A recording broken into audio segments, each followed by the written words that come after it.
السلام عليكم ورحمة الله وبركاته. الحمد لله رب العالمين، والعاقبة للمتقين، والصلاة والسلام على رسوله سيدنا محمد وعلى آله وصحبه أجمعين، أما بعد. أعوذ بالله من الشيطان الرجيم. بسم الله الرحمن الرحيم. ومن يكفر بالإيمان فقد حبط عمله. وقال النبي صلى الله عليه وسلم: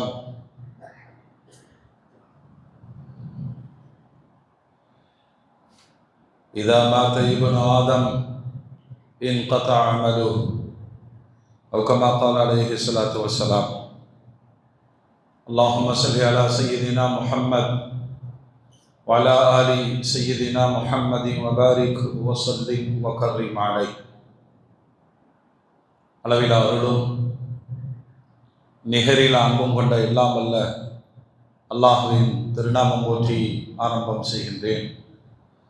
சாந்தியும் சமாதானமும் ஈருலகு சர்தார் அகிலத்தின் அருட்கொடை பிரபஞ்சத்தின் பேரொளி நம் உயிரினு மேலாகிய கண்மணி நாயகம் ஸல்லல்லாஹு அலைஹி வஸல்லம் அன்னவர்களின் மீதும், அன்னாரின் அடிச்சுவற்றை பின்பற்றி வாழ்ந்து வழிகாட்டிய உத்தம சத்திய சஹாபாக்கள், தாபிஈன்கள், தபஅ தாபிஈன்கள், அவுலியாக்கள், நாதாக்கள், ஷுஹதாக்கள், குறிப்பாக பரக்கத்து நிறைந்த ஜும்மாவுடைய நன்னாளில் அல்லாஹ்வுடைய இல்லத்தில் சங்கமித்திருக்கிற நாம், நம் மக்கள், உலக மூமின்கள் அனைவர் மீதும் அல்லாஹ்வின் பேரருள் என்றென்றும் நின்று நிலவட்டுமாக.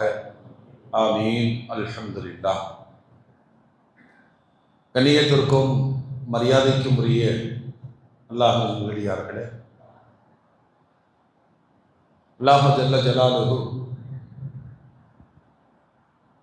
ஒரு சோதனை ஓட்டமாக இந்த உலகில் ஒரு நிர்ணயிக்கப்பட்ட கால அளவு நமக்கு வாழ்வை அல்லாஹ் தந்திருக்கிறார். அந்த வாழ்வையும் கூட நாம் தீர்மானிக்க முடியாது. எந்த நேரத்தில் நமக்கான தவணைகள் முடிகிறதோ நாம் அழைக்கப்பட்டு விடுவோம். இந்த நிரந்தரமில்லாத வாழ்வில் படைக்கப்பட்டதின் நோக்கம் வழங்கப்பட்ட வாழ்நாளில் அல்லாஹ்வை அறிந்து உணர்ந்து அமல் செய்து கொள்ளுங்கள். அல்லாஹ்வை வணங்குவதற்காக வேண்டிய நாம் படைக்கப்பட்டிருக்கிறோம் என்று குர்ஆனிலே அல்லாஹ் மிக தெளிவாக சொல்கிறார். மற்றவைகள் அனைத்துமே நம்முடைய தேவைகள். பிரதானமான நோக்கம் அமல் செய்ய வேண்டும். ஆனால் அமலை விட்டுவிட்டு தேவைகளுக்காக ஓடிக்கொண்டிருக்கிறோம். ஏன் தொழுக வரல, சைட்டு பார்க்க போயிட்டேன், அதனால எனக்கு ஜும்மா மிஸ் ஆயிடுச்சு, அதை நோக்கமாகவும் இதை தேவையாகவும் ஆக்கி கொண்டோம். ஆனால் ஒரு மூமினிடம் எப்படி இருக்க வேண்டும்? நாளைக்கு ஜும்மா நாள், நல்லா பார்க்க வர மாட்டேன், அது சனிக்கிழமை வச்சுக்கோ. தேவையை பிற்படுத்தி கடமையை முற்படுத்த வேண்டும். ஆனால் உலக சூழலில் இந்த மாயையில் நாம் மாட்டிக்கொண்டோம். படைக்கப்பட்டதின் நோக்கத்தை மறந்து தேவைதான் நோக்கம் என்பதை போன்று ஓடுகிற ஒரு அறியாமை, ஒரு இயலாமை ஒரு நாள் திடீரென்று நமது மூச்சுக்காற்று நிறுத்தப்படும் பொழுது ஞானம் பிறக்கும். நபிகள் நாயகம் ஸல்லல்லாஹு அலைஹி வஸல்லம் சொல்லுவார்கள், வாழ்ற வரைக்கும் தான் அமலுக்கான வாய்ப்பு, வாழும் வரைதான் அமலுக்கான வாய்ப்பு. இந்த மூச்சு நின்று விட்டால், ஆதமின் மகன் இறந்து விட்டால், முதல்ல அடி அவனுக்கான அமல்கள் நிறுத்தப்பட்டு விடும். நான் மௌத்தாயிட்டு கபர்ல கொஞ்ச காலத்துக்கு இருப்பேன், அப்பொழுது நான் தொழுது கொள்கிறேன், நோன்பு வைத்துக் கொள்ளுகிறேன், கிடையாது. இந்த மூச்சு காற்று, சுவாச காற்று நின்று விட்டால் முதல் அடியே அமல் நிறுத்தப்பட்டுவிடும். மோமீன்களே, எத்தனையோ காலங்களாய் அமல் செய்கிறோம், எந்தெந்த வழியாகவும் அமல் செய்கிறோம். இந்த அமலை பாதுகாப்பதும் கடமை. எப்படின்னா, துனியாவினுடைய செய்திகளை, சம்பாத்தியங்களை இழக்க நாம் தயாராக இல்லை. இப்படி பாயிண்ட்ல கைவிட்டு எடுத்தோம், 500 ரூபா மிஸ் ஆகி கீழே விழுந்துருச்சு, கவனிக்கல. கொஞ்ச நேரம் கழிச்சு தேடுறோம், ஞாபகம் வருது, ஒரு 500 ரூபாய் என்னுடைய சம்பாத்தியம், என்னுடைய சேமிப்பு அது இழந்து விட்டதை மிகப்பெரிய பரிதவிப்போடு அலறுகிறோம். கிட்டத்தட்ட அந்த நாளெல்லாம் அதில் மனசுல போயிடும். 10 ரூபா அனுப்பி சொன்னாரு, ஜிபே அனுப்பினோம், ஒரு 0 அதிகமாயிருச்சு, 100 ரூபா போயிருச்சு. இன்னொரு 0 அதிகமாயிருச்சு, 1000 ரூபாய் போயிருச்சு. கெஞ்சரம், 90 ரூபாய் எப்படியாச்சும் அனுப்பிடுங்க. இழப்புகளை நம்மால் தாங்கிக் கொள்ள முடியாது. நல்ல வீடெல்லாம் கட்டி, கிரக பிரவேசம் நடத்தி, ஒரே விருந்து போட்டு, எல்லோரும் வீட்டை பாராட்டி அப்படி மெத்த மகிழ்வோடு இருக்கும் போது ஒரு ஆள் வந்து சொல்றாரு, எல்லாம் சந்தோஷம் தாங்க, இடம் என்ன ஆடுதுங்கிறார்.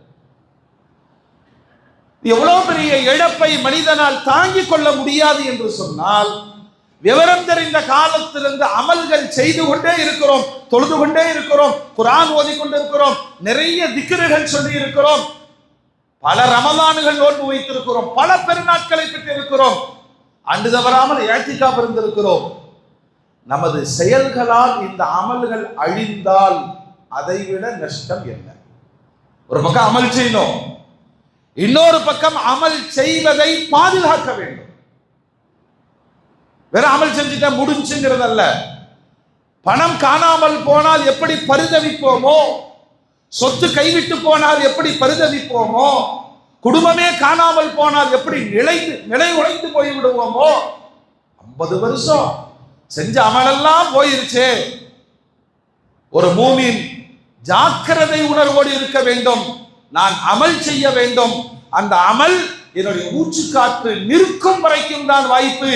செய்த அமல்களை பாதுகாக்க வேண்டும், செய்த அமல்களை பாதுகாக்க வேண்டும். கஷ்டப்பட்டு சம்பாதிச்ச வீடெல்லாம் கட்டணும், ஒருத்தர் டாக்குமெண்ட்ல கையெழுத்து கேட்கிறார், போட்டு கொடுத்துருவோமா?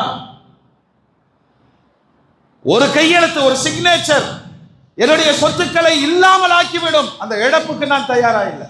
அப்படின்னா செய்த அமல்களை நீங்கள் பாதுகாக்காவிட்டால் பல வழிகளில் அது அழிந்து போகும் என்று ஏறத்தாழ 16 இடங்களில் அல்லாஹ் குர்ஆனில் எச்சரிக்கிறான். மூமின்களே, முதல்ல குர்ஆன் சொல்ற செய்தி, உங்களை வழி நடத்துகிற நபிகள் நாயகம் ஸல்லல்லாஹு அலைஹி வஸல்லம் அன்னவர்களை மிகுந்த மரியாதையோடு, அந்த மிகுந்த மரியாதையின் உச்சம் என்ன தெரியுமா? லா இலாஹ இல்லல்லாஹ், சத்தமா சொல்லுங்க, அதுதான் உச்ச மரியாதை. அல்லாஹ்விற்கு அடுத்து நான் பின்பற்றும் தலைவர் முஹம்மது ரசூலுல்லாஹ், என் தாயை விட, என் தந்தையை விட, உலக படைப்புகளை விட, என் செல்வத்தை விட, ஏன் என் உயிரை விடவும் அவர்கள் உயர்ந்தவர்கள். அந்த ஈமானில் பெருமானாரை எப்பொழுதும் வைத்திருக்க வேண்டும். அதனாலதான் நம்முடைய மகான்கள் சொல்லி கொடுப்பாங்க, அந்த பேரை கேட்டாலே ஸலவாத்து சொல்லி கண்ணில் ஒற்றிக் கொள்ளுங்கள் தான். வேற மனிதருக்கும் வேறு பெயருக்கும் இந்த மரியாதைகள் கிடையாது. ஏன்னா தன்னுடைய ஹபீபை அல்லாஹ் வைத்திருக்கக்கூடிய இடம், என் பெயர் உச்சரிக்கப்படும் இடமெல்லாம் கண்மணி நாயகம் முஹம்மது ரசூலுல்லாஹ் அவர்களின் திருநாமங்கள் உச்சரிக்கப்பட வேண்டும். இது அல்லாஹ் வகுத்த வழி. பெருமானாருடைய விஷயத்திலே நம்முடைய நடத்தைகளும் வார்த்தைகளும் பிசகிவிடும் என்று சொன்னால் விளைவு என்ன தெரியுமா? செஞ்ச அமல்கள் எல்லாம் அழிந்து விடும்.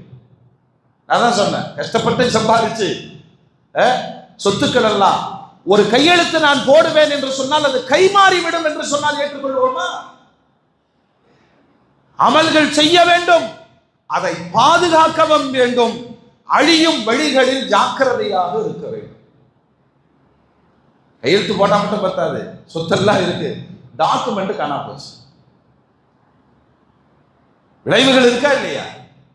குர்ஆனில் அல்லாஹ் சொல்றான், இந்த நபியோடு உம்மத்தாகிய நீங்கள் நடக்க வேண்டிய அதபு ஒழுக்கம் சூரத்துல் ஹுஜராத்தில் அல்லாஹ் பேசுறான். முதல்ல பெருமானாருக்கு முன்னால் உங்கள் குரலை உயர்த்தி பேசாதீர்கள்.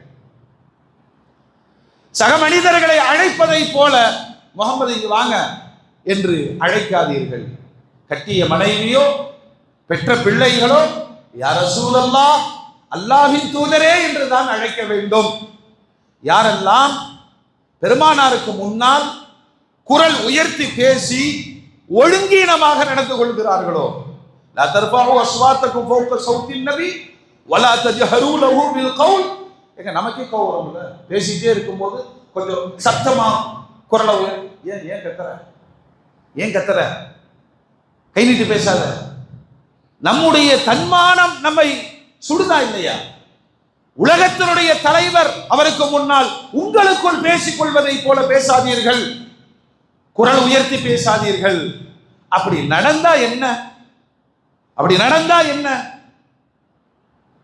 அன் தஹ்பத அமாலுக்கும் வ அன்தும் லா தஷ்உரூன். உங்களுக்கே தெரியாது, காலமெல்லாம் செய்த அமல்கள் அழிந்து போய்விடும் என்று அல்லாஹ் எச்சரிக்கிறார். அமல் யாருக்கு செய்யறோம் சொல்லுங்க? லவ் தானே. அல்லாஹ் தன் நபியை நேசிக்கிறான். அந்த நபியோடு நீங்கள் மரியாதையை கடைபிடிக்காவிட்டால் எனக்கு செய்த அமல்களை நானே அழித்து விடுவேன் என்று சொல்லுகிறார். இப்போ இவ்வளவு நீண்ட வாழ்க்கையில் நம்முடைய சேமிப்பு என்னன்னா இந்த அமல்கள் தான். அந்த அமல்கள் நம் வாழும் காலத்திலே அழிந்து விடும் என்று சொன்னால் நமது மறுமையின் கதி என்னவாகும்? அல்லாஹ் பாதுகாப்பாங்க. மாலிக் ரஹ்மத்துல்லாஹி அலைஹி சொல்றாங்க, குர்ஆனுடைய இந்த வசனங்கள் சஹாபாக்களுக்கு இறங்குச்சு. வசனத்திற்கு பிறகு நிறைய சஹாபாக்கள் பெருமானாரிடம் பேசவே பயப்பட்டார்கள், தயங்கினார்கள். சிலர் பள்ளிவாசலுக்கு வரல. ஏப்பா ரசூலுல்லாஹ்ட்ட முன்ன பின்ன பேசி, அதில் ஒருத்தர் சொல்றாரு, என் குரலே கொஞ்சம் கட்ட குரல், அது ரசூலுடைய சப்தத்தை விட ரொம்ப ஹைட்டா இருக்கும், ஏன் அமல் அழிஞ்சு போயிருச்சுன்னா அது ஈமானுடைய அடையாளம். மாலிக் ரஹ்மத்துல்லாஹி அலைஹியுடைய காலத்துல அபூ மன்சூர் அல் ஜாஃபர் கலீஃபா ஒருத்தர் இருந்தார், ஆட்சியாளர். மதீனாவுக்கு வந்தார், நேரா மஸ்ஜித் நபவிக்கு வந்தார். ஆட்சியாளரா இல்லையா? இந்த கெத்த காமிக்கணுமா இல்லையா? யார் அது? யார் அங்கே? இமாம் மாலிக் ரஹ்மத்துல்லாஹி உள்ள பாடம் நடத்திட்டு இருக்கிறாங்க. பார்த்தாங்க, இங்க வாங்க உள்ள. யார் நீங்க? நான் தான் மன்னர். இது பெருமானாருடைய பள்ளி வாசல், இங்கு பெருமானார் வாழுகிறார்கள். குர்ஆனிலே ஒழுக்கமாக நடந்து கொள்ளக்கூடியவர்களை அல்லாஹ் பாராட்டுகிறான், அநாகரிகமாக நடந்து கொள்ளக்கூடியவர்களை அல்லாஹ் கண்டிக்கிறான். அதனால அதபா இருங்க. நீங்க அரசராக இருந்தாலும் உங்களுடைய அமல்கள் அழிந்து விடும். அவர் அப்படியே அடங்கிட்டார். எவ்வளவு பெரிய ஆட்சியாளராக இருந்தாலும் அல்லாஹ்வுடைய சட்டத்திற்கு முன்பு சமம் தானே. தன் வாழ்நாள் முழுவதையும் அங்கு கழித்த இமாம் மாலிக் ரஹ்மத்துல்லாஹி அலைஹி சொல்கிறார்கள், மக்களே, ஒரு சமுதாயம் வாழும் பொழுது அந்த சமுதாயத்திற்கு அல்லாஹ் சொல்லிக் கொடுத்த சட்டம், நபிக்கு முன்னால் மரியாதையாக நடந்து கொள்ளுங்கள். அந்த சட்டம் பெருமானாருடைய காலத்திற்கு பின்னால் இன்றளவும் ரவுலாவிற்கும் அந்த சட்டம் இருக்கிறது. கண்ணியமாக சலாம் சொல்லுங்கள், ஸலவாத்து சொல்லுங்கள், அந்த இடத்தில் ஒழுங்கீனமாக நடந்து கொள்ளாதீர்கள். காரணம், விளைவு என்ன தெரியுமா? நபிக்கு முன்னால் ஒழுங்கீனமாக நடந்து கொண்டால் உங்களுடைய அமல்கள் அழிக்கப்பட்டு விடும். அல்லாஹ் பாதுகாப்பானார். மூமின்களே, இரண்டாவது குர்ஆன் சொல்லுது, குர்ஆனை விரும்ப வேண்டும். அதுதான் ஈமான். குர்ஆனை விரும்ப வேண்டும். எப்ப பார்த்தாலும் ஓத சொல்றாங்க, எப்ப பார்த்தாலும் தொழுகையில் ஓதிட்டு இருக்கிறாங்க.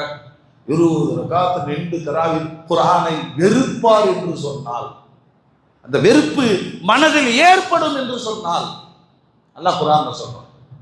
எதை வெறுக்கிறீர்கள் தெரியுமா? எந்த அல்லாஹ்வை நீங்கள் ஏற்றுக்கொண்டு வணங்குகிறீர்களோ அவனுடைய வார்த்தைகளை நீங்கள் வெறுக்கிறீர்கள். மனுஷன்கிட்ட இருக்கும், நல்ல பேச வேண்டாம், அவாய்ட் பண்ணிக்கோ, அதால் வளவளன்னு பேசிட்டு இருப்பாரு, அதால் வந்தாலே பிரச்சனை. இது மனிதர்கள்.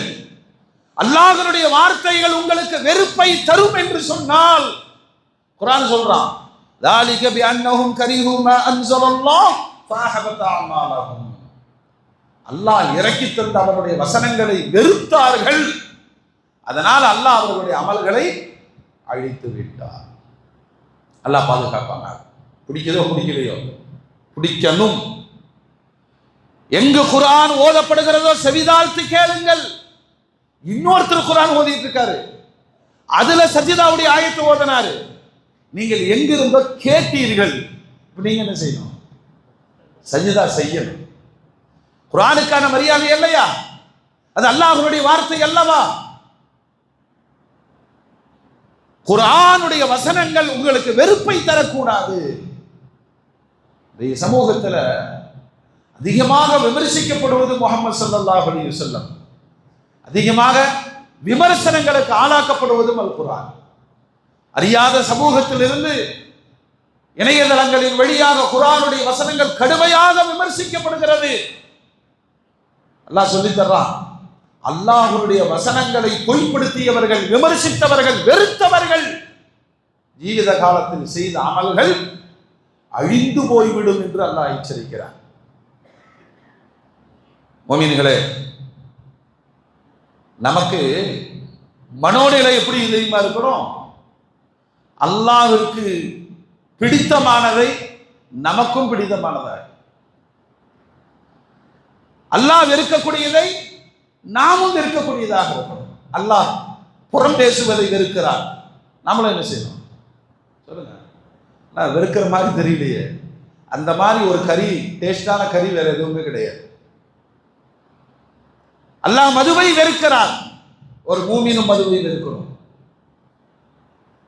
யூத நசராணிகளை குர்ஆனிலே அல்லாஹ் சாடுகிற பொழுது அவன் திட்டமிட்டு அல்லாஹ்விற்கு வெறுப்பானதை செய்வார்கள், அல்லாஹ்விற்கு விருப்பமானதை புறக்கணிப்பார்கள். ஒரு மூமினுடைய என்ன எப்பயுமே தெரியுமா? இது அல்லாஹ்வுக்கு பிடிக்கும். யாரை பார்த்தாலும் சலாம் சொல்லணும், இது யாருக்கு பிடிக்கும்? அல்லாஹ்வுக்கு பிடிக்கும். ஏழைகளை சந்தோஷப்படுத்தணும், இது அல்லாஹ்வுக்கு பிடிக்கும். பசித்தவர்களுக்கு உணவளிக்க வேண்டும், இது அல்லாஹ்விற்கு பிடிக்க வேண்டும்.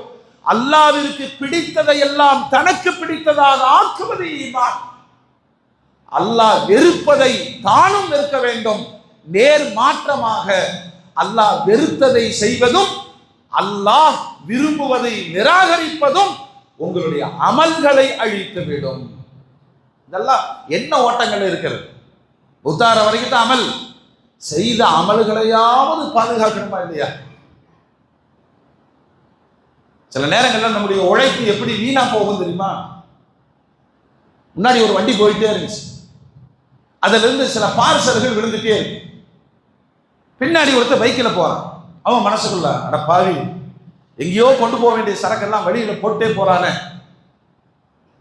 பாவம் அப்படின்னு அவன் போட்டதையெல்லாம் வண்டியில எடுத்து வச்சுட்டு கடைசி ஸ்டாப்ல போய் குடிச்சிட்டான்.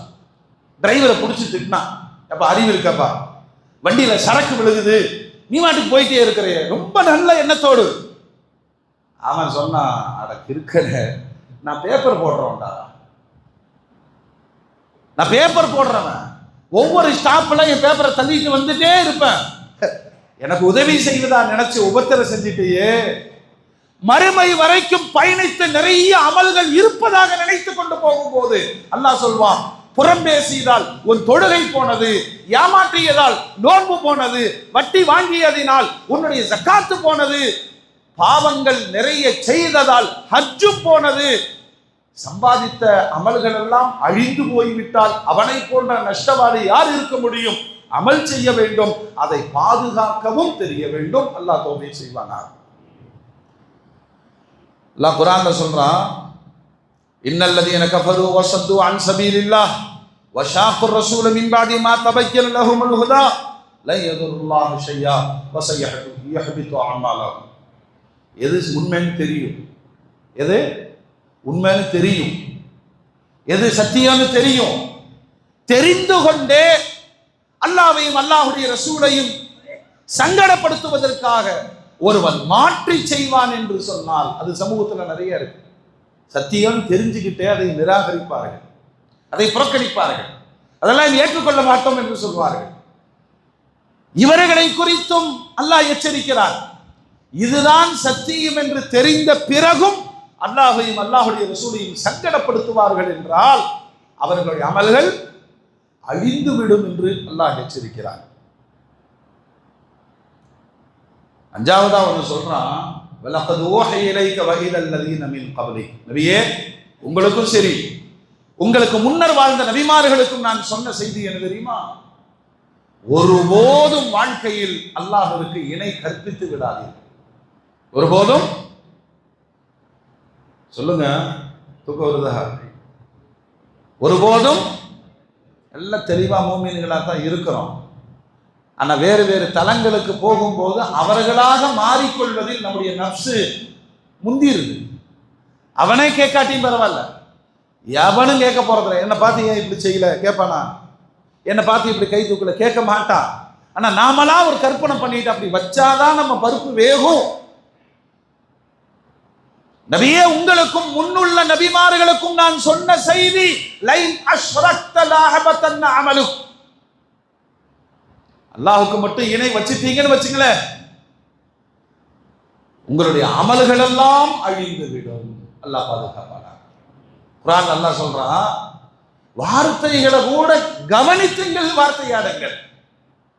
வார்த்தைகளில் கூட அல்லாஹ்வுக்கு இணை கற்பித்தல், அல்லாஹ்வுக்கு மாற்றமான வார்த்தைகள் பிரயோகப்படுத்தி விடாதீர்கள். இப்படி நம்மள தெரியாம நடந்துருச்சுன்னா என்ன பண்றது? அதனால ஒவ்வொரு நாளும் லா இலாஹ இல்லல்லாஹ், லா இலாஹ இல்லல்லாஹ், லா இலாஹ இல்லல்லாஹ் கலிமாவை சொல்லி உங்கள் ஈமானை புதுப்பித்துக் கொண்டே இருங்கள். அல் ஈமான் யஸ்தாது வ யன்குஸ். ஈமான் கூடும் குறையும். ஈமான் சொல்லுங்க, கலிமா சொல்ல சொல்ல கூடிட்டே இருக்கும். நம்மளுக்கே தெரிஞ்சிருக்காது, அல்லாஹ்வுக்கு இணை வைத்து வார்த்தையை சொல்லி இருக்கும், அல்லாஹ்வை மறந்து மறுத்து பேசி இருப்போம். கலிமா சொல்லி புதுப்பித்துக் கொள்ளுங்கள். எந்த அளவு அல்லாஹ் சொல்றான் தெரியுமா? மன் கஃபர பில்லாஹ் மின் பாதி ஈமானி இல்லா மன் குக்ரி வ கல்புஹு முத்மஇன்னும் பில் ஈமான். ஈமான் கொண்ட பிறகு ஒருவன் குஃப்ர் செய்வானேயானால், மறுப்பானேயானால், மறுக்கிறதுன்னு சொன்னா அல்லாஹ் இல்லைன்னு சொல்றது ஒண்ணு, அல்லாஹ் எனக்கு ஒண்ணுமே தரலன்னு சொல்றது ஒண்ணு. எப்படிங்க இருக்கீங்க? அல்ஹம்துலில்லாஹ்னு சொல்லணும். என்னத்தை போட்டு அவனுக்கு கண்ணே தெரியல, பக்கத்து வீடுக்காரன்லாம் நல்லா இருக்கிறான், என்னை இப்படி கை விட்டுட்டான். அல்லாஹ்வுடைய விஷயத்திலே அவன் கொடுத்த ஞானத்துகளை மறுத்து நீங்கள் பேசுவீர்கள் என்றால் அந்த இடத்துல ஒரு எச்சரிக்கை அல்லாஹ் சொல்றான். அதுவும் கூட நிர்பந்தமான நிலையில் நிர்பந்திக்கப்பட்டு அந்த வார்த்தைகள் வெளியே வந்தால் அல்லாஹ் மன்னிச்சிருவான். வ கல்புஹு முத்மஇன்னும் பில் ஈமான். அவன் மனசு ஈமான்ல உறுதியா இருக்கும். இது இந்த காலத்துக்கு பொருந்தும். வடநாடுகளில் சில வார்த்தைகளை சொல்ல சொல்லி ஓடும் பேருந்துகளில், ஓடும் ரயில்களில், பொது இடங்களில் ஒரு கும்பலாக சேர்ந்து கொண்டு முஸ்லிம்களிடம் இந்த வார்த்தையை சொல்லு என்று பலவந்தப்படுத்துகிறார்கள். குர்ஆன் சொல்லுது, நீ பலகீனமான ஆளா இருந்தா நாக்களை சொல்லு, மனசுக்குள்ள ஈமான்ல உறுதியாய். அந்த அளவுக்கு இஸ்லாம் ரொம்ப ஸ்ட்ராங்கா வழிகாட்டுது. இந்த வசனம் எப்பொழுது இறக்கப்பட்டது தெரியுமா?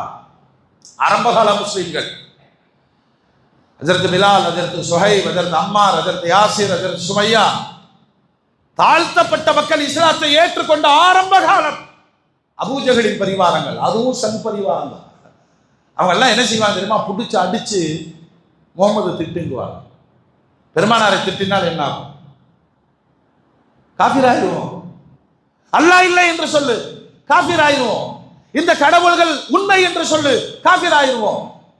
சுமையா ரலியல்லாஹு அன்ஹா மறுத்தார்கள், அப்படிலாம் சொல்ல முடியாது. பிலால் ரலியல்லாஹு அன்ஹு அடிக்க அடிக்க சொன்னார்கள், அஹத் அஹத் அஹத். யாசிர் ரலியல்லாஹு அன்ஹு முடியாதுன்றார். அம்மார் இளைஞர், கொஞ்சம் பயந்துட்டாரு. உடனே என்ன செஞ்சார் தெரியுமா? தப்பிக்கணுமே, ரொம்ப கொடுமைப்படுத்துறானுங்க, அதனால அவர்களின் கடவுள்களை பாராட்டினார், இணை வைப்பு பொருட்களை பாராட்டினார். இந்த செய்தி பெருமானாருக்கு போகுது. அல்லாஹ்வுடைய ரசூல் அவரை சந்திக்கிற பொழுது சொன்னார்கள், அல்லாஹ் உனக்கு ரஹ்மத்து செய்யட்டும், அம்மாரே என்ன நடந்தது? அம்மார் ரலியல்லாஹு சொல்லுவார்கள், யா ரசூலுல்லாஹ், ரொம்ப பாவப்பட்டவர், அடிக்கிறாங்க, ரொம்ப துன்புறுத்துறாங்க, உங்களை மறுக்க சொல்லி வற்புறுத்துகிறார்கள். தப்பிக்கிறதுக்காக அந்த வார்த்தையை நான் சொல்லிட்டேன். உன்னுடைய மனோநிலை எப்படி இருந்தது? என் மனோநிலை அல்லாஹ்வும் அல்லாஹ்வுடைய ரசூலும் என்று உறுதியாக ஈமான் இருந்தது. பெருமானார் ஸல்லல்லாஹு அலைஹி வஸல்லம் சொல்றார், அல்லாஹ் உன்னை பாதுகாக்கட்டும். அதுதான் உண்மை.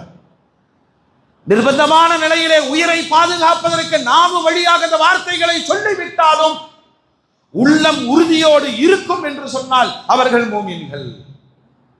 ஆனா நாம இந்த நாட்டில் பாருங்க, அரசியலமைப்பு சட்டம் எப்படி இருக்குன்னா, ஒரு கட்சியில நின்று மக்கள்கிட்ட ஓட்டு வாங்கி எம்எல்ஏ ஆன பிறகு அவர்களுடைய சுயலாபத்திற்காக கட்சி மாறலாம். அப்ப இந்த நாட்டினுடைய வாக்காள பெருமக்கள் கோமாளிகள். நாட்டு மக்களுடைய பொருளாதாரத்திலிருந்து தேர்தல் கமிஷன் செலவழித்த பல்லாயிரம் கோடிகள் அது வீணா போகும். இதையெல்லாம் எதிர்த்து எவனும் கேஸ் போட மாட்டான், வழக்கு போட மாட்டான். இப்படி எம்எல்ஏ அணி மாறினால் அவர்களை நீக்க வேண்டும். எங்க அதான உண்மை. அவன் மக்கள் பிரதிநிதியாக வருவதற்கான தகுதியை இழந்து விட்டான். நியாய அநியாயம் நீ பேசக்கூடாது.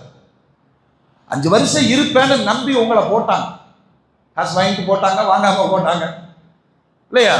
அப்ப ஆட்சியாளர்களுக்கு ஒரு சட்டம், மக்களுக்கு ஒரு சட்டமா? இது அரசியல் அல்ல. அரசியலுக்காக இதே மாதிரி என் ஈமான் பறிபோகிற வார்த்தைகளை சொல்லலாமா? சொல்லுங்க. ஒருத்தர் சீட்டு தர்றேன்ட்டாரு, உடனே கையில விழுந்து காலில் விழுந்து அவன் செய்கிற மாதிரி எல்லாம் செஞ்சு அவன் சொல்ற மாதிரி சில வார்த்தைகளை சொல்லி அப்படி என்ன நிர்பந்தம் உங்களுக்கு ஏற்படும்? 1400 வருஷமா இந்த மார்க்கம் சொல்லி கொடுக்குது 5 கடமைகள். மனசிலாயும் பையா சம்ஜேகா? இந்த பாதி தூக்கத்துக்கு ஒண்ணுமே பண்ண முடியாது. எவன் கேட்டோம்? எல்லாம் பழுத்த பழங்கள், அதுல பொய் வேற. இது ஒரு உதாரணம். இந்த அரசியல் சாக்கடைக்கு போனால் ஈமானை பறிகொடுத்து விடுகிறார்கள். நான் சொல்லுவேன், அத்தனை இயக்க அமீர்கள் தலைவர்கள் எல்லாம் பள்ளிவாசல் வந்து லா இலாஹ இல்லல்லாஹ் முஹம்மது ரசூலுல்லாஹ் கலிமா சொல்லி இஸ்லாத்திற்குள் வர வேண்டும். அவ்வளவு தப்பு பண்றாங்க. ஆனா அவங்க எல்லாம் கேட்கவே கிடையாது. எந்த சமுதாயமும் அப்படி கேட்கவே இல்லை. பாய் நீங்க வரும்போது எங்களை மாதிரி மாறிட்டு வாங்கன்னு கேட்கல. அவங்களுக்கு சட்டம் இல்லை, ஹலால் ஹராம் இல்லை. இங்க வந்து தொப்பி போடுவான், அங்க வந்து பொட்டு வச்சுக்குவான், அது அவன். நம்மை யாரும் வற்புறுத்துவதில்லை. ஆனா இந்த பேராசை என்ன தெரியுமா செய்யுது? ஈமானை பறிகொடுத்தாவது எதையாச்சும் அடைஞ்சிருந்தோம். மூமின்களே, செய்த அமலெல்லாம் அழிந்து விட்டால் வாழ்ந்ததே வீணாகி விடுமே, மறுமை மிகப்பெரிய கேள்விக்குறியாகி விடுமே. ரப்புல் ஆலமீன் மிக கருணையாளர், மிக கருணையாளர். உன்னை நிர்பந்தித்து ஈமானுக்கு சோதனையாக சில வார்த்தைகளை சொல்ல சொன்னால் நிர்பந்தமாக கூட சொல்லிடு. உன்னுடைய கல்வி ஈமானில் உறுதியோடு இருக்கட்டும். அப்புறம் மறுபடியும் சொல்றான், வலாக்கின் மன் ஷரஹ சதுர். தெரிஞ்சே ஒருத்தர் சொன்னான், இப்படி செஞ்சா ஈமான் போயிரும் தெரியுது. இந்த வார்த்தைகளை சொல்றான். அல்லாஹ்விற்கு எதிரான வார்த்தை, மார்க்கத்திற்கு எதிரான வார்த்தை, ஈமானுக்கு எதிரான வார்த்தை. அல்லாஹ் சொல்றான், அல்லாஹ்வின் கோபமும் தண்டனையும் அவனுக்கு வந்து சேரும் என்று அல்லாஹ் எச்சரிக்கிறார். நாம கூடங்க ஆஸ்பத்திரிக்கு போயிட்டோம், நம்ம ஈமான் தெளிவா இருக்கு. ரப்புல் ஆலமீன் யாருக்கு எப்போ வேணாலும் மௌத் தரலாம்.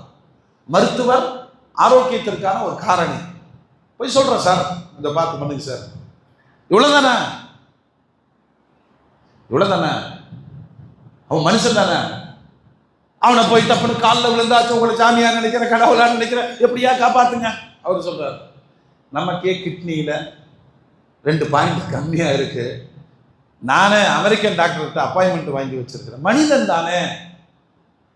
இந்த பழக்க வழக்கங்களினால் ஈமான் பறிபோகிற வார்த்தைகள் எந்த இடத்திலும் மார்க்கம் அனுமதிக்கவில்லை. இதுல யாருக்காவது அல்லாஹ் அப்படி பர்மிஷன் கொடுத்திருக்கானா? கிடையாது. அப்பவும் மார்க்கம் சொல்லுகிறது, நீ உறுதியோடு இருந்து அல்லாஹ்விற்கு மாற்றமான இந்த வார்த்தையை நான் பயன்படுத்த மாட்டேன் என்று நீ மரணித்தால் அது சிறப்புங்கிறார். இல்ல கொஞ்சம் வாழணும், எப்படியாவது காப்பாத்திக்கணும் அப்படின்னா அல்லாஹ்வுடைய ரசூல் சொல்றாங்க, பா மறுபடியும் உன்னை கடத்திட்டு வந்து பெருமானாரை எதிர்த்து பேசு, அல்லாஹ்வை இல்லைன்னு சொல்லு, அப்படி பலவந்தப்படுத்தினால் நீ சொல்லிடு, நீ சொல்லிடு, உன்னை காப்பாற்றிக் கொள்வதற்கு. உன்னுடைய ஈமான் உறுதியாக இருக்கிறது, மார்க்கம் மிக தெளிவாக பயணிக்கிறது. அப்படி நீங்கள் அல்லாஹ்விற்கு மாற்றமான குஃப்ருடைய வார்த்தைகளை பயன்படுத்துவீர்கள் என்று சொன்னால் உங்களுடைய அமல்கள் அழிந்துவிடும்.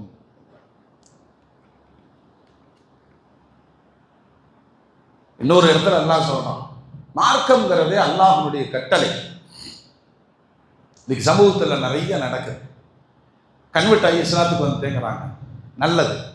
அவன் காரண காரியங்களை நாம் கேட்கக்கூடாது. இமாமுக்கு சட்டம் என்ன தெரியுமா? நான் மெம்பரில் நிற்கும் போது ஒருத்தர் வந்து எனக்கு களிமா சொல்லி கொடுங்கன்னா நான் குத்துபாவை நிறுத்திட்டு அவனுக்கு என்ன செய்யணும்? களிமாவை சொல்லி கொடுக்கணும்.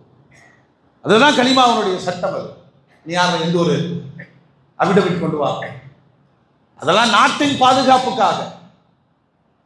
ஆனால் அப்படி இஸ்லாத்தை தழுவி வரக்கூடியவர்களின் சமீப கால நிலைகள், மாடர்ன் முஸ்லிம்ஸ்னு ஒரு குரூப் இருக்குங்க, எக்ஸ் முஸ்லிம்னு ஒரு குரூப் இருக்குது. எக்ஸ் முஸ்லிம்னா யாரு? தங்களையே அவங்க சொல்றாங்க, நாங்கள் முன்னாள் முஸ்லிம்கள். அப்படின்னா இஸ்லாத்தின் மீதான அதிருப்தியை, இஸ்லாத்தை விட்டு வெளியேறிய பிறகு அதெல்லாம் போய் சும்மா தான் தொடர்ந்துக்கிட்டு மனசு என்ன சொல்றது, அப்படி ஜாலியா ஜம்முன்னு இருக்கும். செத்தா ஒரு தடவை சாக போறோம். இஸ்லாத்தின் மீதான அதிருப்தி.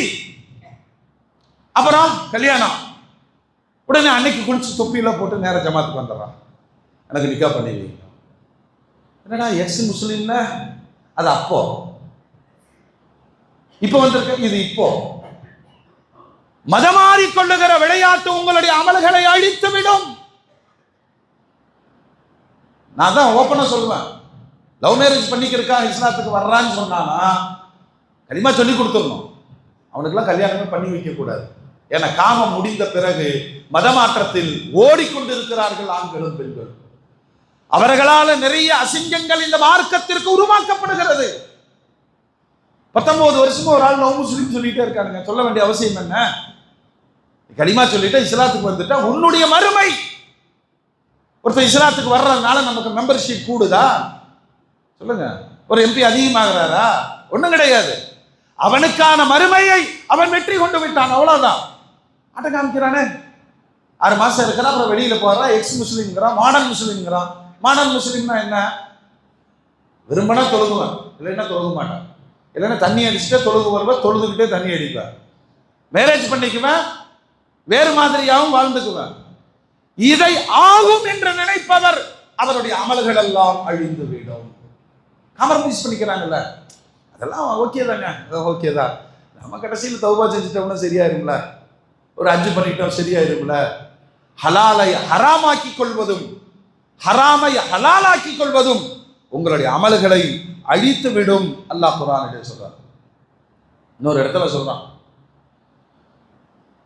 அல்லாஹ்வுடைய மார்க்கத்தை கேலியும் கிண்டலுமாக ஆக்கி கொண்டவர்கள் உலாயிக அல்லதீன ஹபித்தத் அமாலுஹும் ஃபித் துன்யா வல் ஆখিরাহ. இன்னொரு வசனத்தில் அல்லாஹ் சொல்றான், எல்லா சமுதாயத்திற்கும் உணவிலிருந்து, உடையிலிருந்து, வாழ்வாதாரத்திலிருந்து எல்லாவற்றிலேயும் ரப்புல் ஆலமீன் ஹலால் ஹராம்ங்கிறத ஒன்று வச்சிருக்கான். அவன் எதை ஹலால் ஆக்கினானோ அதை தான் நம்ம ஹலால் ஆக்கணும். இப்போ நீங்கள் கோழி விரும்பி சாப்பிட்ற புரோட்டீன், எத்தனை பேர் இதை ஹலாலான்னு விசாரிச்சிருப்போம்? சொல்லுங்க சொல்லுங்கதா. எத்தனை பேர் விசாரிச்சிருப்போம்? மறந்துட்டோம், அல்லது காம்ப்ரமைஸ். ஒண்ணுமே இல்லை. அல்லாஹ்வின் பெயர் சொல்லி அறுக்கப்படாத பிராணிகள் நமக்கு ஹலால் இல்லை. ஹலால் இல்லாத காசு கொடுத்து வாங்கிய அந்த ஹராம் வயிற்றுக்குள் போனால் என்ன உணர்வுகளை அது பிரதிபலிக்கும்? உள்ள ஓடி போயிருச்சுன்னு சொல்றோமா இல்லையா? பையன் தப்பு பண்ணிட்டான்னு சொல்றோமா இல்லையா? இதற்கு முன்னால் யோசிக்க வேண்டியது, இந்த காமத்தை கட்டுப்படுத்துவதும், உணர்ச்சிகளை தூண்டி விடுவதும், நிதானத்தை வரவழைப்பதும் எல்லாத்துக்கும் சாப்பாட்டோடு நெருங்கிய தொடர்பு இருக்கிறது. நோன்பு வச்சா எல்லாமே சரியாகும். அன்னம் அடங்கினா நல்லா சிந்திக்கிறான், நல்ல சிந்தனை வருது, நல்ல பேச்சு வருது. வயிறு ஃபுல்லாயிருச்சுன்னா, காமம்னு சொன்னா அது மட்டுமல்ல, தாறுமாறா பேசுறது காமம் தான். கண்ட மாதிரி வண்டி ஓட்டுறது. நம்ம வண்டியில நிதானமா போகும்போது பின்னாடி உயின்னு ஒரு சவுண்டு, 1 நிமிஷம் ரூபு மேல போயிட்டு வந்து நிக்குது. இது என்ன வேலை தெரியுமா? அது உள்ளுக்குள்ள போனதின் வேலை. அவன் காம்ப்ரமைஸ் பண்ணிக்கிறான். நீங்க டீ குடிக்கிறீங்க, நான் பீர் குடிக்கிறேன். ஒரு தலைமுறை எவ்வளவு சாதாரணமா போகுது பாருங்களா. குர்ஆன் சொல்லுகிறது, அல்லாஹ் எதனை ஹலால் என்று சொன்னானோ அதுதான் ஹலால். அல்லாஹ் எதனை ஹராம் என்று சொன்னாலோ அது ஹராம். ஹலாலை நீங்கள் ஹராமாக்கி கொண்டாலும், ஹராமை ஹலாலாக்கி கொண்டாலும் என்னாகும்? உங்களுடைய அமல்கள் அழிந்து போய்விடும். இன்னொரு வசனத்தில் அல்லாஹ் சொல்றான், அல்லாஹ் அல்லாதவர்கள் நம்மை காப்பாற்றுவார்கள். அப்படி எந்த ஆட்சியாளர் நம்மளை காப்பாற்றி இருக்காங்க? உலக வரலாறு நடந்துகிட்டே இருக்கு. கொல்லப்படும் உயிர்கள் கொல்லப்பட்டு கொண்டே இருக்கிறார்கள், போராளிகள் போராடி கொண்டே இருப்பார்கள். நீங்கள் சத்தியத்தின் மீது நிலைத்திருங்கள். இதற்காக அல்லாஹ்வின் மீது இருக்கிற நம்பிக்கையை ஆட்சியாளர்கள் மீது நீங்கள் திருப்பி விடுவீர்கள் என்றால் ஈமான் பாழ்பட்டுவிடும், அமல்கள் அழிந்துவிடும். குர்ஆன் எச்சரிக்கிறது. அல்லாஹ்வுடைய வசனங்களை பொய்ப்படுத்தினால், இன்னொரு வசனத்தில் அல்லாஹ் சொல்றான், அல்லாஹ்வுக்கே சொந்தமானது மஸ்ஜிதுகள். வஅன்னல் மஸாஜித லில்லாஹ். பள்ளிவாசல் யாருக்குங்க சொந்தம்? யாருக்கு சொந்தம்? அதனுடைய சட்டம் என்ன தெரியுமா? உள்ளே வரும் தொழுகையாளியை தடுக்கிற உரிமை யாருக்கும் கிடையாது. அதான் பள்ளிவாசல். நிர்வாக அமைப்புன்னு ஒன்று இருக்கு, அதுக்கு 24 hours சொந்த வச்சுக்க முடியாதுல்ல. பாதுகாப்பு. இரவு 10 மணிக்கு கேட்டு போடப்படும், வராதேன்னு சொல்றக்கல்ல, அது பாதுகாப்பு. ஆனாலும் ஒருவர் நான் தொழுவேன்னு சொன்னா திறந்துதான் விடணும். அதனாலதான் அல்லாஹ் சொல்றான், மஸ்ஜிதுகளை நிர்வகிப்பது மூமின்களா இருக்கணும். காபிர்களுக்கு ஒருபோதும் அந்த அதிகாரம் உரிமை இல்லை. காரணத்தை சொல்றான், அவன் இணை வைத்ததினால் அவருடைய நற்செயல்கள் எல்லாம் அழிந்து விட்டது. இப்படி சொல்றோம்ல, தமிழ்நாட்டில் மட்டும் 80,000 கோடி வக்ஃபு சொத்துகள் இருக்கு. இதுக்கு தனி நிர்வாகம் இருக்கு. இது எல்லாமே காபிர்கள் தான் நிர்வாகம் பண்றாங்க. அப்படி நிர்வாகம் செய்ய வேண்டும் என்று நாடாளுமன்றத்தில் சட்டமும் கொண்டு வரப்பட்டிருக்கு. நம்மலாம் முழிக்கலன்னு ஒண்ணும் பண்ண முடியாது. இன்னைக்கு இடஒதுக்கீடு சம்பந்தமா பேசிட்டு இருக்காங்கல்ல, அது இடஒதுக்கீடு 3% கொடுத்து எத்தனை வருஷம் ஆச்சு? இந்த சமுதாயத்தில் எத்தனை சதவீத மக்கள் அந்த இடஒதுக்கீட்டை பயன்படுத்தி இருக்கிறார்கள்? இப்ப அவனே திரும்புறான், உங்களுக்கு எதுக்கு இடஒதுக்கீடு? ஏன்னா உங்கள்கிட்ட ஜாதியே இல்லையே. உடனே நாம சொல்றோம், இல்லைங்க நாங்க பரம்பரைய ராவுத்தர். ராவுத்தர்னா யாரு? குதிரைக்கு கொள்ளு வச்சவன். லெப்பைனா யாரு? ஊரெல்லாம் சாம்பிராணி போட்டு மந்திரிச்சு விட்டவன். கரெக்டா? ஆனா இது பெரிய அட்ரஸ போட்டுட்டு இருந்தோம், அப்துல் மாலிக் ராவுத்தர் அவர்கள் குதிரைக்கு கொள்ளு வச்சவனே. அப்துல் ஹக்கீம் மரைக்காயர் அவர்கள் கப்பல் வேலை செஞ்ச, கடல்ல போன, வாணிபம் செஞ்ச, தொழில் ரீதியான சில அடையாளங்கள் தேவைப்பட்டது. குறையில இல்ல, குறை கிடையாது. அட்ரஸ் வேணுமா இல்லையா? நீங்க யாருங்க? மரைக்காயர். ஓ அப்படின்னா கடல் சார்ந்த வாணிபத்தில் ஈடுபட்டு இருக்கக்கூடியவர்கள், அவ்வளவுதான். நீங்க யாருங்க? ராவுத்தர். அரசு பணியாற்றியவர்கள். நீங்க யாருங்க? லெப்பைமார்கள், மார்க்க பணிகள் செய்தவர்கள். இதை அரசாங்கமும் சரி, பெரும்பான்மை சமூகமும் சரி, நாங்கள்லாம் செட்டியார் கோனார்னு சொல்ற மாதிரி நீங்களும் ஒரு ராவுத்தர் லெப்ப, அதை வைத்து லெப்பைகள் தாழ்த்தப்பட்டவர்கள், ராவுத்தவர்கள் உயர்ந்தவர்கள் அப்படின்னு அவன் கொண்டு வந்துட்டான். நமக்கும் காசு கிடைக்கிறதுனால சும்மா இருக்குதான். சொல்ல கரெக்டா? இப்ப சரியான நியாயம் என்ன தெரியுமா? மதம்னு கேட்கிற இடத்துல இஸ்லாம் தான் போடும். காஸ்ட் ஜாதின்னு கேட்கிற இடத்துல இல்லைன்னு போட்டுப்போ. அவன் காசு நமக்கு வயிறு நிரப்ப போறது இல்லை. ஒற்றுமையாக ஒரு தேசத்தில் ஜாதிகள் ஒழிக்கப்பட வேண்டும் என்று நாடு முழுவதும் பேசப்படுது. ஆனா அதே அரசாங்கம் தன் சலுகைகளை மக்களுக்கு வழங்கும் பொழுது ஜாதி வாரியா பார்த்து எது ஆகாதுன்னு அம்பேத்கர் சொன்னாரோ, பெரியார் சொன்னாரோ, இந்த நாட்டினுடைய அறிவாளிகள் சொன்னார்களோ, இஸ்லாம் எதற்கு வந்ததோ அந்த ஜாதியை பிடிச்சிட்டு தான் அந்த 2 கிலோ அரிசியை தரலாம். நீ தாழ்த்தப்பட்டவன் சொல்லு, என்னங்க கிடைக்கும்? அரிசி 2 கிலோ வாங்கிக்கப்பா, இவ்வளவுதானே? ஜாதி இல்லாத ஒரு நாட்டினுடைய கணக்கெடுப்பு நடக்கும் என்று சொன்னால், இது வந்த வரலாறுல பின்னாடி நீங்க பார்க்கணும். முகலாயர்கள், ஆங்கிலேயர்கள், அதற்கு முன்னாடி காலகட்டங்களிலேயே இந்த பிராமண சமுதாயம் எவன் ஆட்சிக்கு வந்தாலும் பக்கத்தில் போய் உட்காந்துக்குவான். மன்னருக்கு காலை கழுவி விட்டு எதையாவது ஒன்று செஞ்சு உயர் ஜாதி மக்களுக்கான இடஒதுக்கீட்டை பெற்றுக் கொண்டிருந்தார். அவனுக்கு சாதாரண ஆள் கிடையாது. இப்பவும் ஆட்சி அதிகாரத்தின் பின்னால் ஒளிந்திருப்பது யாருன்னு பார்த்தீங்கன்னா அவன்தான். அவனை எப்படி சொல்லலாம்னா சைத்தானுக்கே பச்சாக்கே பச்சாக்கே பச்சா, எல்லா இடத்துலையும் இருப்பான். அவர்கள் ஏற்படுத்தியதுதான் இடஒதுக்கீடு. என்னங்க அப்படி ஏற்படுத்தினாங்க? அதாவது அவங்க யாருன்னு சொன்னா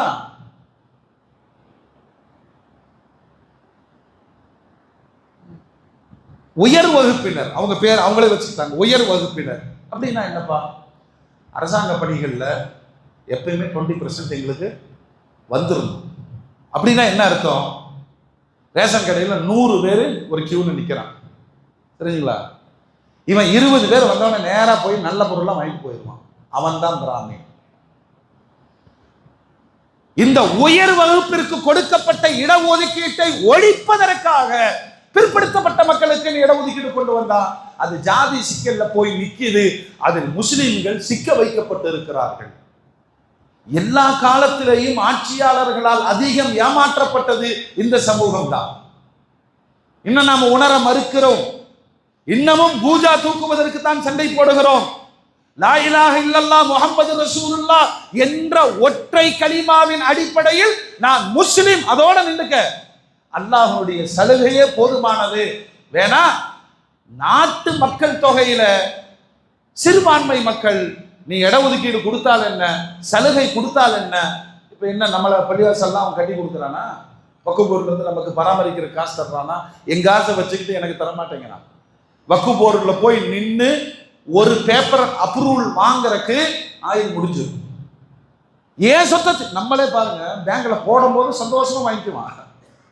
நம்ம பணத்தை எடுக்க போனா ஏடிஎம் இருக்கா, செக் இருக்கா கேட்கறான்ல, மண்டகாய் எங்க காசை எடுக்கிறதுக்கு ஏன்டா இவ்வளவு ரூல்ஸ்? சார் இன்னைக்கு 40,000 தான் சார் எடுக்க முடியும். 4 லட்சம் கொடுக்கும்போது வாங்கினீங்க, அது நாங்க. எடுக்கும்போது இப்படி சொல்றீங்க, அது நீங்க. எவ்வளவு கோமாளிகளாய் மக்களை நடத்துகிறார்கள். இதெல்லாம் எச்சரிக்கிறான். நீங்க எப்படி வேணாலும் வாழ்ந்துக்கலாம் நினைக்காதீங்க, இப்படித்தான் வாழ வேண்டும். அதில் ஒரு மூமின் எப்பொழுதுமே எனக்கு வழங்கப்பட்ட அமலுக்கான வாய்ப்பு இந்த மூச்சு நிற்கிற வரைக்கும் தான். இந்த மூச்சு நின்று விட்டால் அமல் முடிந்து விட்டது. அப்ப செஞ்ச அமல் 40 வருஷமா 50 வருஷமா அந்த அமலை பாதுகாக்கிற வழியையும் நாம் தெரிந்து அமலும் செய்ய வேண்டும். செய்த அமல்களையும் பாதுகாக்க வேண்டும். அமல் அழிந்து விடாமல் விழிப்போடு இருக்க வேண்டும். அல்லாஹ் தௌஃபீக் செய்வானாக. வாஹிர் தஅவானா அனில் ஹம்துலில்லாஹி ரப்பில் ஆலமீன்.